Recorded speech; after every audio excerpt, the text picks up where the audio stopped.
Le mois de novembre, un article de la presse portait le titre dernièrement « Tenons ça mort ». L'article rappelait que le mois de novembre est considéré comme le mois des morts. Est-ce qu'il y en a qui savaient ça aujourd'hui? Qui savait que le mois de novembre, c'est le mois des morts? Sujet plate, hein? Bien, en fait, l'article dans la presse essayait de tourner ça un peu différemment. L'auteur disait « La mort reste un sujet qu'on évite. Et quand il en est question, on préfère faire le mort. On va rester invisible. » Je trouvais ça intéressant parce que c'est pas seulement la mort, mais c'est surtout après la mort. Qu'est-ce qui arrive? La vie après la mort a toujours suscité beaucoup d'interrogations, beaucoup de curiosité, beaucoup d'appréhension de la part de l'humanité dans toutes les époques. Je regardais des sondages, par exemple, qui ont été faits. J'en ai choisi un qui a été fait récemment, au mois de septembre, en France. Il y avait au-dessus de 1000 répondants. Et à la question, croyez-vous qu'il y a une vie après la mort? Près de 70 % des personnes disaient non, il n'y en a pas ou je ne sais pas. 7 sur 10. Et un peu plus loin dans le sondage, lorsqu'on leur demande ce qu'ils croient qu'il se produira dans l'au-delà, 32 % mentionnent la réincarnation, qui est une tendance en forte hausse pour cette croyance. Et parfois, quand on est dans une conversation un peu plus personnelle, un à un, et on arrive sur le sujet « Où seras-tu toi-même après ta mort? » Là, les gens se sentent confrontés, mal à l'aise, ignorants, toutes sortes de réactions. Je les regrouperais en 3 catégories, ces réactions-là. D'abord, des dénis.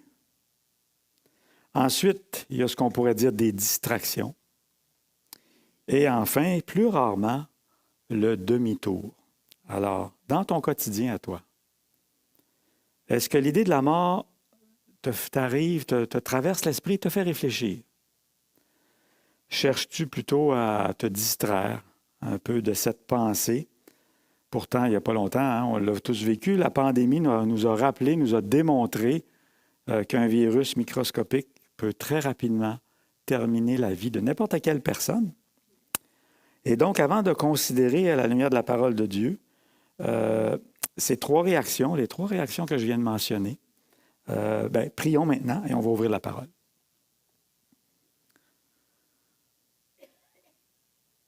Seigneur Dieu, merci de nous avoir laissé ta parole fiable, absolument fiable.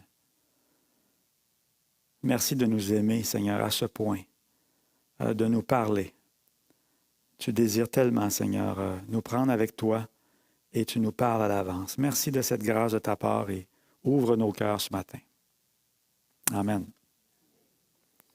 Donc, j'ai dit la première réaction, les dénis. Déni. C'est quoi un déni? Alors, c'est simplement de nier la vérité de la parole de Dieu concernant la vie après la mort. Alors, les gens affirment en tentant de se convaincre, il faut avoir l'air convaincu. Après la mort, on va simplement cesser d'exister, on va être réduit à rien, anéanti, il n'y a rien finalement. Jésus démasque ce mensonge-là dans Matthieu. Je vais vous le donner les références, mais on ne tournera pas toutes. Marc 12, 27. « Dieu n'est pas Dieu des morts, mais des vivants, dit-il. Vous êtes grandement dans l'erreur. » Alors Jésus démasque ce mensonge-là. Et au fond, ce déni-là, c'est de tenter d'étouffer une pensée profonde qui a été déposée dans chaque cœur par Dieu lui-même. C'est ce qu'on lit dans Ecclésiaste 3, 11. « Dieu a mis dans leur cœur la pensée de l'éternité, bien que l'homme ne puisse pas saisir l'œuvre que Dieu fait du commencement à la fin. » Alors ça, c'est un exemple de déni. Un autre que j'ai entendu sur le sujet, le ciel n'existe pas. De toute façon, il n'y aurait pas assez de place pour tout le monde. Ça fait sourire. C'est vraiment d'ignorer la toute-puissance de Dieu. Je prenais un verset dans Ésaïe 42 qui parle de Dieu et qui dit « Qui a mesuré les eaux dans le creux de sa main? Pris les dimensions des cieux avec la paume. » Alors ce Dieu qui a créé les galaxies est-ce qu'il est capable de créer un endroit assez grand pour accueillir tous les rachetés? Bien sûr que oui. Bien sûr que oui. Jésus l'a même promis à ses apôtres.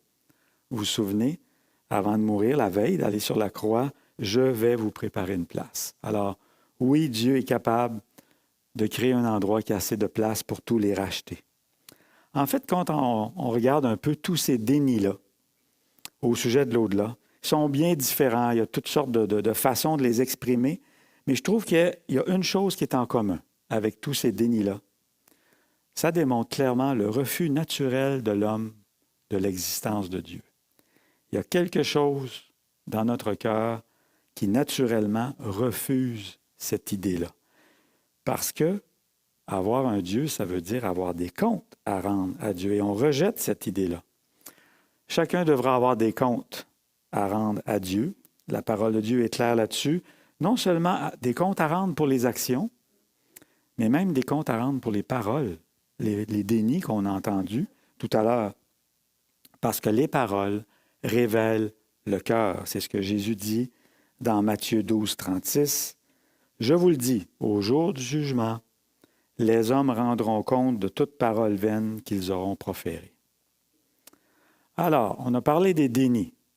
La deuxième catégorie, les distractions. Les distractions. Une autre réaction, donc, c'est on ne va pas y penser. C'est ce qu'on disait tout à l'heure. On va faire le mort.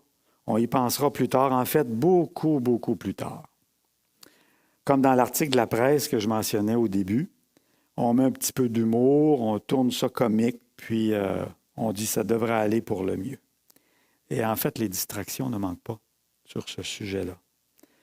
J'ai entendu une entrevue d'un animateur québécois tout récent à la radio qui disait qu'à son avis, lui, après la mort, vous savez quoi?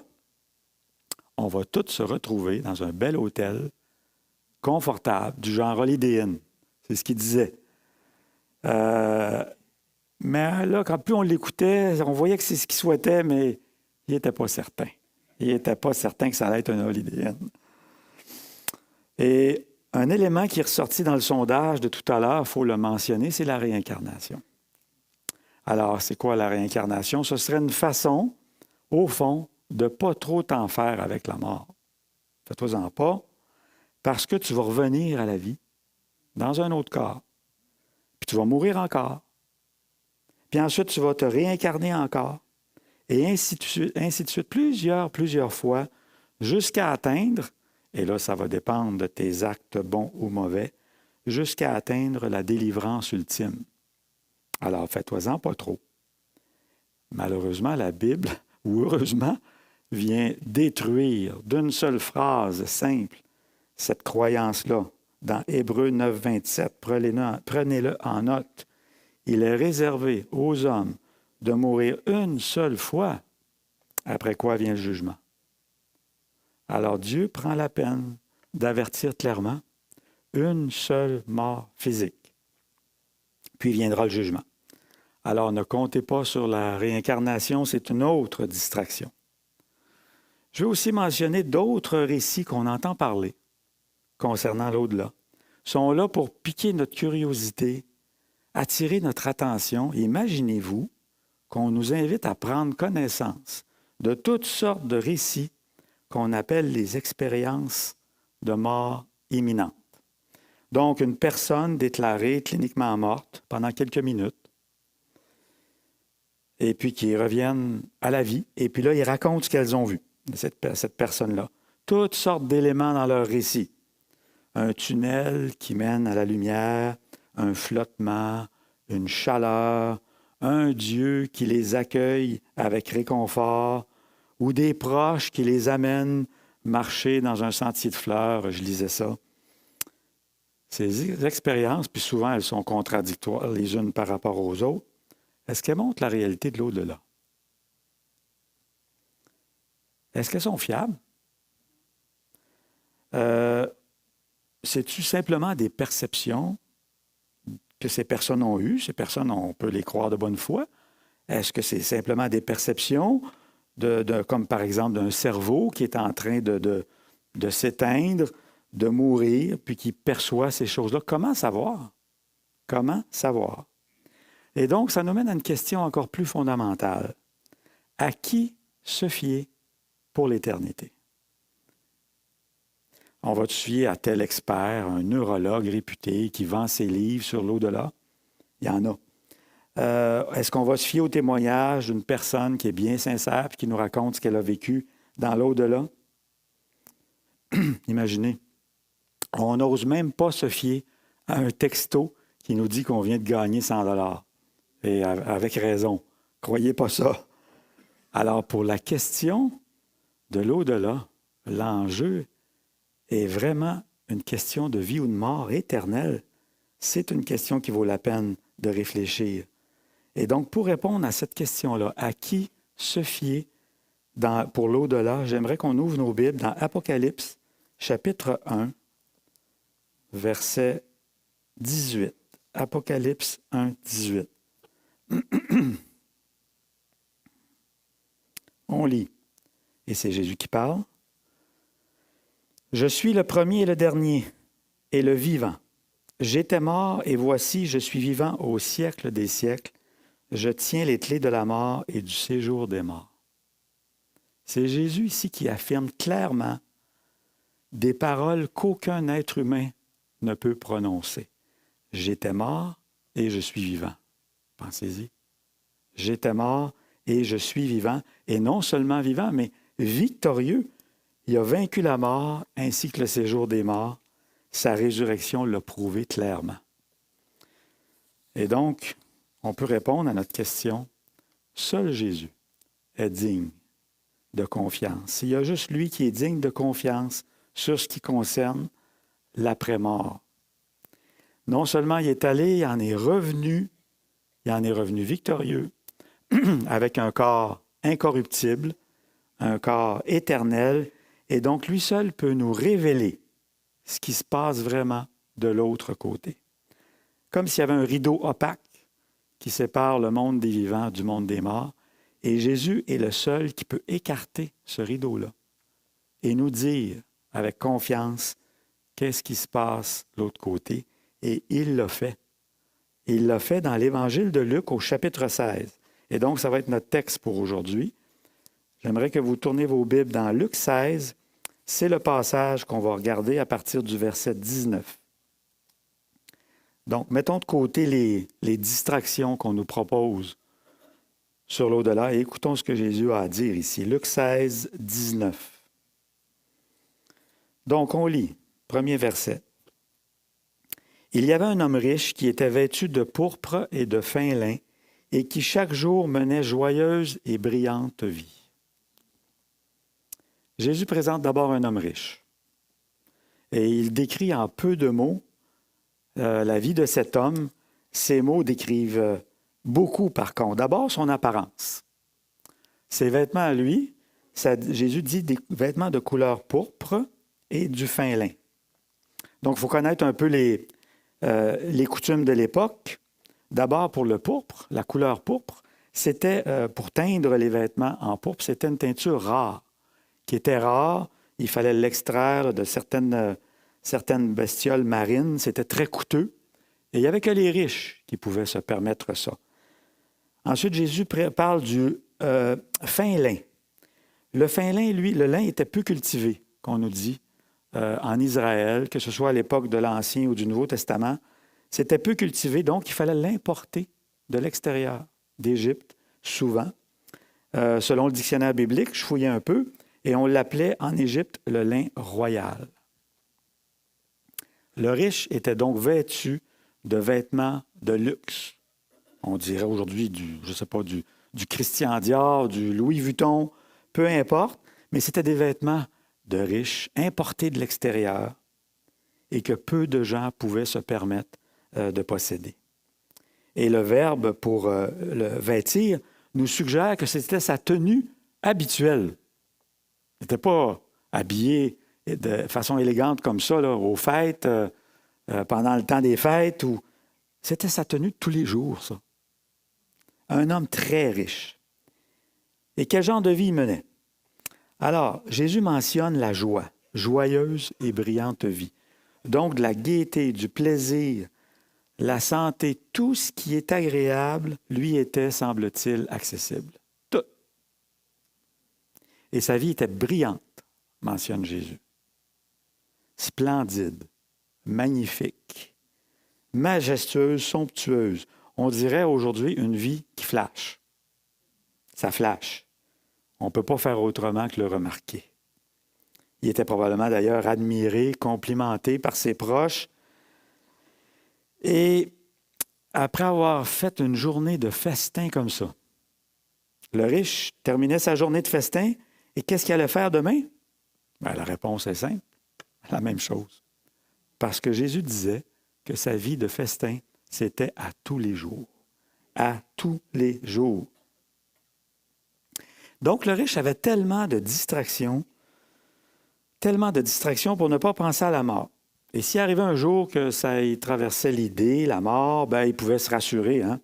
Sa richesse n'était-elle pas la preuve que c'était une personne bénie de Dieu, approuvée de Dieu?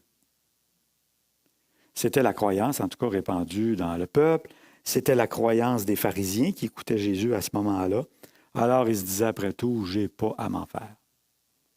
Continuons la suite du texte au verset 20 et 21.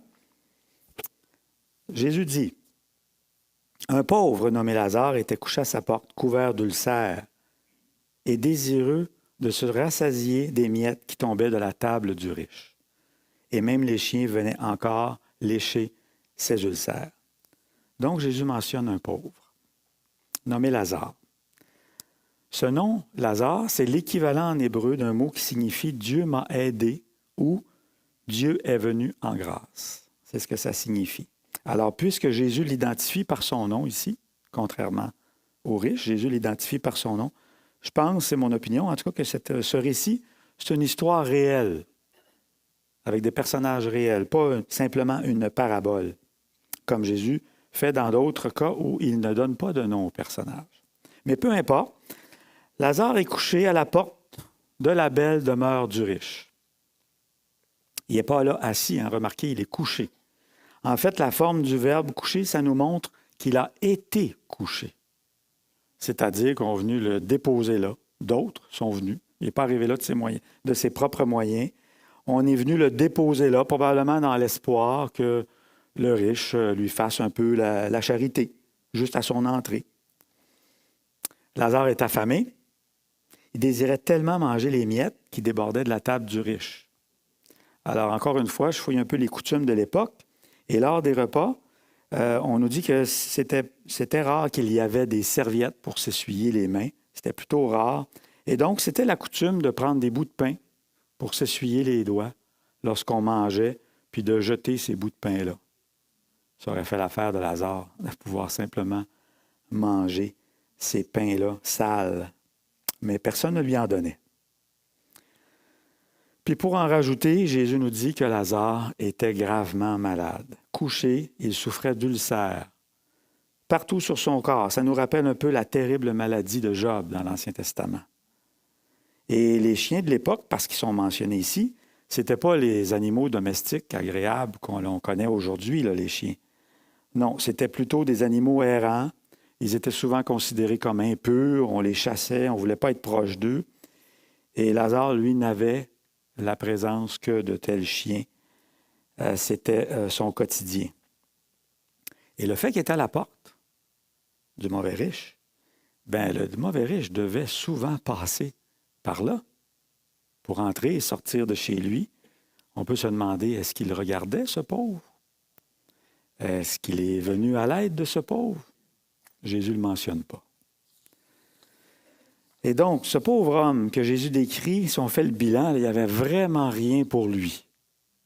Quand on regarde ça, pas de nourriture, pas de santé, personne pour le soigner, pas de considération. En fait, les gens autour de lui croyaient qu'une personne comme lui était probablement rejetée par Dieu. Sa vie le montrait, Dieu ne s'en occupait pas. C'était probablement un impur.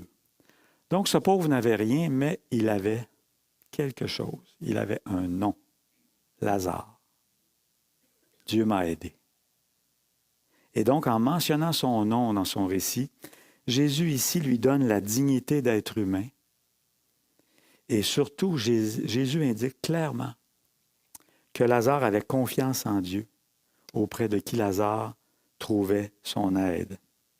Et donc, le récit est débuté, on a les deux personnages, la mort arrive. Continuons au verset 22. À partir du verset 22. Le pauvre mourut et il fut porté par les anges dans le sein d'Abraham. Le riche mourut aussi et il fut enseveli. Lazare meurt le premier. Ce n'est pas tellement surprenant, étant donné son état de santé lamentable. Hein? Mais Jésus dit qu'immédiatement, il est porté par les anges dans le sein d'Abraham. Pas un ange, des anges viennent le prendre et s'occuper de lui pour l'amener à sa vraie maison, au paradis avec Abraham. Quel soin de la part de Dieu! Jésus avait fait une déclaration similaire que je vous mentionne dans Matthieu 8, 11. Jésus avait dit, « Je vous déclare que plusieurs viendront de l'Orient et de l'Occident et seront à table avec Abraham, Isaac et Jacob dans le royaume des cieux. » Donc Jésus affirme que les rachetés, et même les rachetés non-juifs, participeront au paradis à un banquet céleste avec Abraham.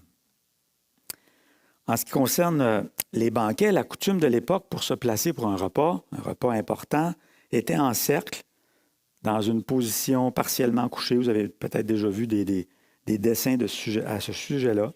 Partiellement couché sur le côté, les pieds vers l'extérieur, un peu comme pour les apôtres lors de la dernière Pâque avec Jésus.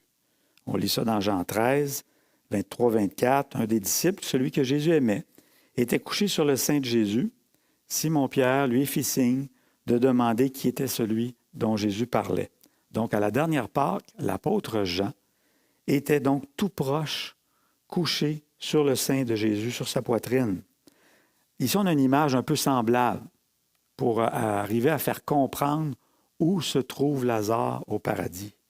Après sa mort, Lazare est placé par des anges au banquet céleste, non pas dans un coin là, pour les personne de deuxième rang, pas du tout, à une position d'honneur à côté d'Abraham lui-même. Ça parlait beaucoup aux auditeurs de Jésus. Ensuite, on arrive au riche, deuxième partie du verset 22. Le riche meurt à son tour. Avec la vie somptueuse qu'il avait menée, on peut imaginer ses funérailles, ça devait être grandiose. Des beaux vêtements élégants de deuil, une foule d'invités pour entourer les 5 frères dans le deuil, des éloges extrêmement flatteuses pour cet homme, un roc funéraire luxueux prêt pour l'ensevelissement, tout ce qui était à l'image de ce riche défunt. Tout était là. Pourtant, Jésus résume sa mort en 3 simples mots. Il fut enseveli. Aucune mention d'ange qui serait venu, comme pour Lazare, apporter cet homme riche au paradis. Au contraire, Jésus nous dit qu'il se retrouve au séjour des morts. Verset 23. On va poursuivre la lecture. 23 et 24. Dans le séjour des morts, il leva les yeux et tandis qu'il était en proie au tourment, il vit de loin Abraham et Lazare dans son sein. Il s'écria, « Père Abraham, aie pitié de moi. Envoie Lazare pour qu'il trempe le bout de son doigt dans l'eau et me rafraîchisse la langue, car je souffre cruellement dans cette flamme. » Le riche est en proie au tourment. Dans le séjour des morts, dit Jésus. Il lève les yeux et Dieu permet que de loin, il aperçoive Abraham et à côté de lui, Lazare. Alors le riche s'adresse à Abraham. Remarquons qu'il ne s'adresse pas à Lazare. Le riche est habitué de s'adresser aux personnes haut placées pour obtenir ce qu'il souhaite obtenir. Toute sa vie avait été comme ça. Et il fait une demande. En fait, il crie une demande. Et il crie un peu de pitié pour alléger ses souffrances.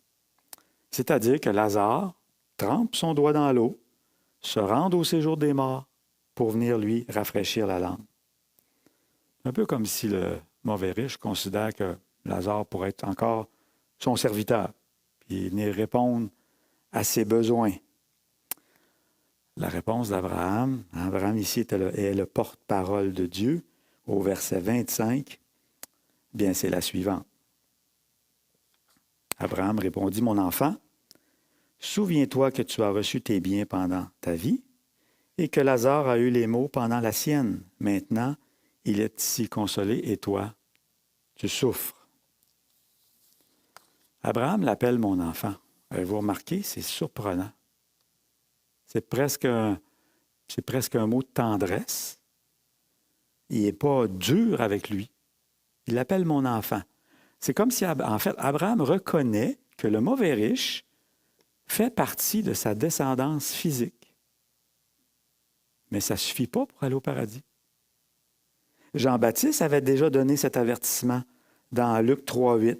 Il avait dit, « Produisez donc des fruits dignes de la repentance et ne vous mettez pas à dire en vous-même, « Ah, nous avons Abraham pour père. » Jean-Baptiste leur avait dit, « Ça ne suffit pas, loin de là. » Autre chose à bien comprendre dans la réponse de Jésus ici, Jésus n'est pas en train de dire que les pauvres iront au paradis parce qu'ils ont souffert sur la terre et que les riches n'iront pas au paradis parce qu'ils sont riches. C'est un peu ce qu'on nous a enseigné plus ou moins directement, dépendamment de votre arrière-plan. Ce n'est pas ce que Jésus dit. Ce serait contraire à toute la Bible.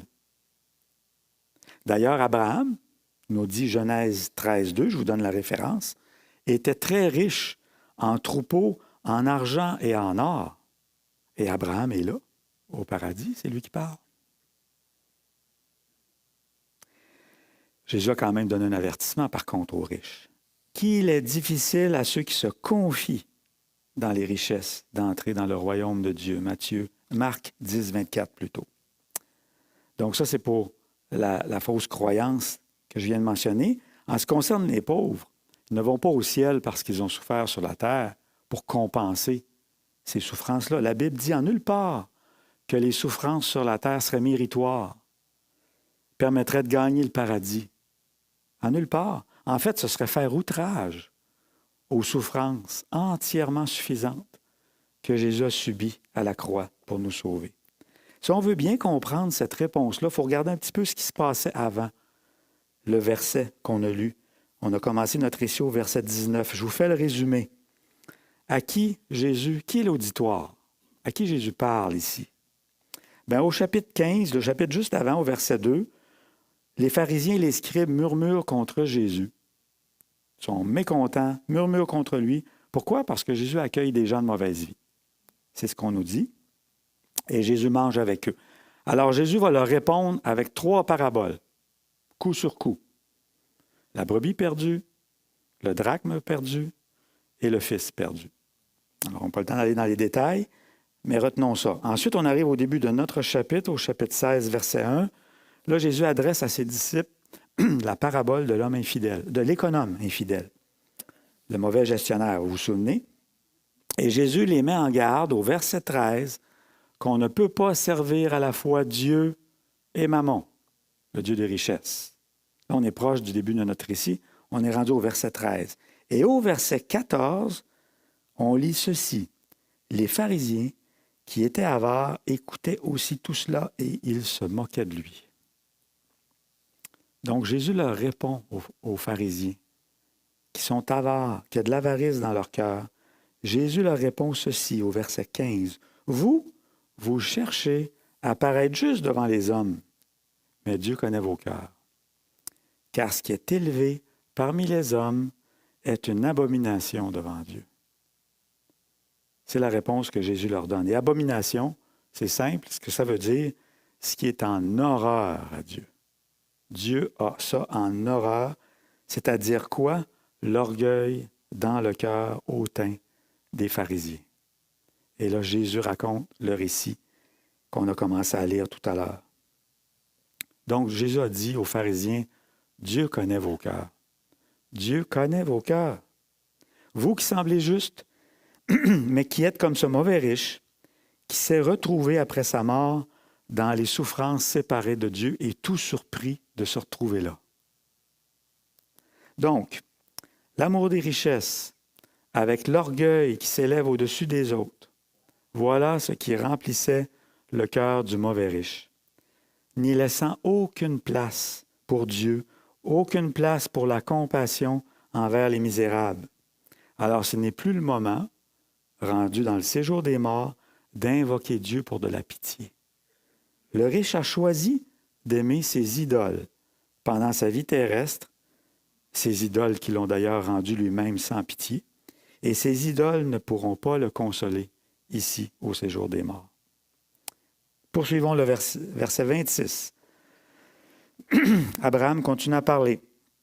D'ailleurs, il y a entre nous et vous un grand abîme, afin que ceux qui voudraient passer d'ici vers vous, ou de là vers nous, ne puissent le faire. Ce verset 26, dans mon humble avis, c'est parmi les versets les plus terribles de la parole de Dieu, quand on y pense. Jésus montre que l'état de tourment du mauvais riche est irréversible. Un immense abîme les sépare. Impossible que quelqu'un vienne du paradis pour soulager ses tourments et impossible que quelqu'un s'échappe de ses tourments pour entrer au paradis. C'est Jésus qui l'affirme. Si c'était quelqu'un d'autre, on pourrait essayer d'argumenter. Jésus le dit ici clairement. C'est lui qui affirme la réalité de cette ruine permanente. Le riche n'a pas fini dans son discours. Poursuivons verset 27. Le riche dit, « Je te prie donc, Père Abraham, d'envoyer Lazare dans la maison de mon père, car j'ai 5 frères. C'est pour qu'il leur atteste ces choses, afin qu'ils ne viennent pas aussi dans ce lieu de tourment. » Le mauvais riche fait ici une deuxième demande. Au moins, il semble se préoccuper un peu des autres rendus là. Il pense à ses 5 frères. Et surtout, il ne veut pas qu'ils viennent le rejoindre dans ce lieu de tourment. Parfois, on entend dire que des gens intercèdent pour leur mort. Hein? Vous avez déjà entendu ça comme moi. Mais la réalité que Jésus montre ici, c'est que ce sont les morts qui intercèdent pour les vivants et leur prière est refusée. Leur prière est refusée. Et on est loin des distractions qu'on entend aussi. Parfois on entend ça. On va tous se retrouver en enfer ensemble avec nos amis, puis on va avoir bien du plaisir, on va faire le party. La réalité, c'est celui qui est déjà là. Il ne veut surtout pas que ses proches viennent le rejoindre. La deuxième demande du riche est un peu curieuse comme demande. Il est en train de dire, Lazare pourrait quitter le paradis, il pourrait revenir sur la terre vivant, ressusciter, puis aller avertir mes frères. Je suis sûr que ça va être un miracle convaincant pour mes frères. Pourrais-tu faire ça? On remarque à nouveau, le mauvais riche suppose que Lazare est serviteur. Mais quand on réfléchit un peu à sa demande, il y a un genre de reproche subtil dissimulé là-dedans de la part du mauvais riche. C'est comme s'il laissait entendre à Abraham, moi-même, là, si j'avais eu ce genre de miracle-là pour m'avertir, je ne serais pas ici. Alors au moins, fais-le pour mes frères. Encore une fois, il obtient un refus. Abraham répondit, verset 29, « Ils ont Moïse et les prophètes, qu'ils les écoutent. » Jésus affirme ici que la parole de Dieu est suffisante. Tout y est pour avertir les hommes, leur éviter de se retrouver après la mort avec ce mauvais riche. Ils n'ont qu'à écouter les livres de Moïse, les livres des prophètes, l'Ancien Testament. Et en plus, aujourd'hui, on dispose de ce récit de Jésus dans l'Évangile de Luc, on l'a dans nos mains, et on a tout le Nouveau Testament. Alors vraiment, il ne manque rien pour se tourner vers Dieu. Le mauvais riche insiste. Verset 30. Continue. Non, Père Abraham, mais si quelqu'un des morts va vers eux, ils se repentiront. C'est la première fois qu'il mentionne la repentance dans ses demandes. Le mauvais riche croit qu'un miracle va finalement les conduire à la repentance, ses 5 frères. Il se dit, s'ils voient une résurrection des morts, s'ils voient Lazare revenir vivant, ils vont se repentir, c'est sûr. C'est comme s'il disait qu'il manque à ses frères des informations importantes. C'est comme s'il disait, au fond, votre façon de faire, l'Abraham, puis toi, puis Dieu, là, c'est pas la meilleure. Si tu prenais ma façon, il se repentirait. Hein, ça ressemble tellement à des raisonnements prétentieux qu'on entend aujourd'hui. Ah, si Dieu est Dieu, pourquoi telle chose arrive ou pourquoi il laisse aller telle autre chose? Leur façon de faire serait meilleure que celle de Dieu.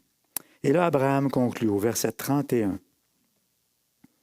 Abraham lui dit, « S'ils n'écoutent pas Moïse et les prophètes, ils ne se laisseront pas persuader, quand même quelqu'un des morts ressusciterait. » Jésus affirme ici clairement que si quelqu'un ne croit pas la parole de Dieu, il ne se laissera pas persuader, même par un miracle spectaculaire. Un tel miracle n'aurait aucun effet, dit Jésus, sur ceux qui déjà refusent d'écouter la voix de Dieu dans les Écritures. Et ce que je trouve particulièrement tragique ici, toutes ces paroles-là du mauvais riche démontrent que son cœur dur n'est pas changé. Même dans ce lieu de tourment, on y voit encore dans son cœur l'incrédulité, l'égoïsme, la prétention. Il pense que pour arriver à croire ce que Dieu dit, la parole de Dieu est pas assez, que ça prend des miracles pour convaincre les gens à se repentir, ce qui est un mensonge. Son cœur est encore comme ça. Jésus dénonce ceux qui demandent un miracle pour croire. Hein, vous vous souvenez, non? Matthieu 12, 39, par exemple, Jésus dit « Une génération méchante et adultère demande un miracle. » On voit aussi dans les demandes du riche, on l'a dit, qu'il considère Lazare comme à son service, même rendu dans l'au-delà. Mais il n'y a aucune parole qui sort de la bouche du riche pour admettre, au moins une fois, son propre manque de compassion, aucune parole de repentance. Le cœur mauvais de ce riche n'a pas changé, même après sa mort, même dans les tourments, et il ne changera jamais. Donc, on a vu 3 demandes de la part du riche, suivies de 3 refus. Et donc, Jésus, encore une fois ici, détruit une autre distraction de ceux qui disent « Ah, moi, après ma mort, je vais improviser puis négocier quelque chose avec Dieu. » J'ai déjà entendu ça de la bouche d'un homme d'affaires. Ça ne marche pas. Jésus nous le montre ici. Donc, en résumé, l'au-delà est tragique pour le mauvais riche. Un état de tourment terrible, des tourments irréversibles et permanents, où aucune aide n'est possible, un état où les demandes à Dieu restent sans réponse, un état où son propre cœur dur ne change et ne changera jamais. Donc, devant la question « Où seras-tu après ta mort? » On a vu que les dénis, on a vu que les distractions sont partout autour de nous pour nous amener à ignorer la vérité que Jésus nous révèle. Et à qui se fier? À qui se fier?